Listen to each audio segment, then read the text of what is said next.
Hi all welcome to football arena. Copa del റേയുടെ രണ്ടാം പാദ സെമി ഫൈനൽ പോരാട്ടത്തിൽ ഇന്നലെ റയൽ മാഡ്രിഡും റയൽ സോസിഡാഡും തമ്മിലായിരുന്നു ഏറ്റുമുട്ടിയിരുന്നത്.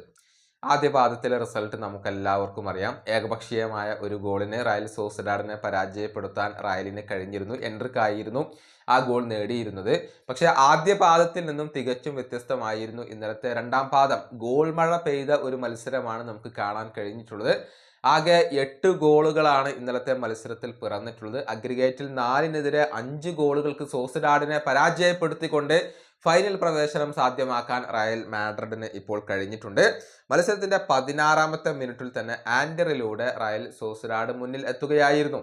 പക്ഷെ എൻട്രിക്ക് അതിന് മറുപടി നൽകിയത് 30-ാമത്തെ മിനിറ്റിലാണ്. വിനീഷ്യസ് ജൂനിയറുടെ ഒരു അസിസ്റ്റിൽ നിന്നാണ് മികച്ച ഫിനിഷിംഗ് എൻട്രിക്ക് നടത്തിയിട്ടുള്ളത്. അങ്ങനെ ആദ്യ പകുതി പിന്നിടുമ്പോൾ രണ്ട് ടീമുകളും ഓരോ ഗോളുകൾ വീതം നേടി. എന്നാൽ 72-ാമത്തെ മിനിറ്റിൽ ഡേവിഡ് അലാബ ഒരു സെൽഫ് ഗോൾ വഴങ്ങി. പിന്നീട് 80-ാമത്തെ മിനിറ്റിൽ മിക്കേൽ ഒയർസബാൽ ഒരു ഗോൾ കൂടി നേടിയതോടെ റയൽ സോസിഡാഡ് മുന്നിലേക്ക് വരികയായിരുന്നു.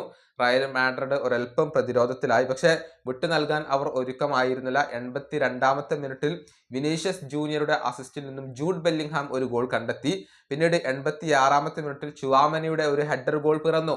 റോഡ്രിഗോയായിരുന്നു അതിന് അസിസ്റ്റ് നൽകിയിരുന്നത്. പക്ഷേ അപ്പോഴും റയൽ സോസിഡാഡ് വിടാൻ ഒരുക്കമായിരുന്നില്ല. 93-ാമത്തെ മിനിറ്റിൽ ഒയർസബാൽ വീണ്ടും ഒരു ഹെഡർ ഗോൾ നേടുകയായിരുന്നു.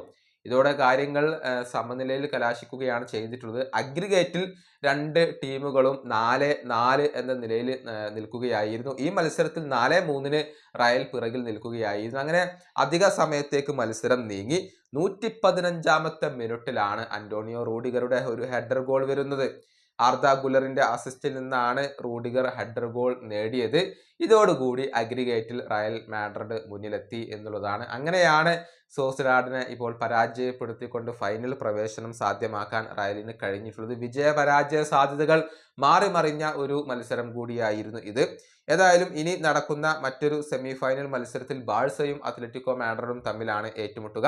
ആദ്യപാദ മത്സരത്തിൽ രണ്ട് ടീമുകളും 4 ഗോളുകൾ വീതം നേടിക്കൊണ്ട് സമനിലയിൽ പിരിഞ്ഞിരുന്നു. ഈ വീഡിയോയുടെ അവസാനിപ്പിക്കുന്നു. അടുത്തൊരു വീണ്ടും കാണാം.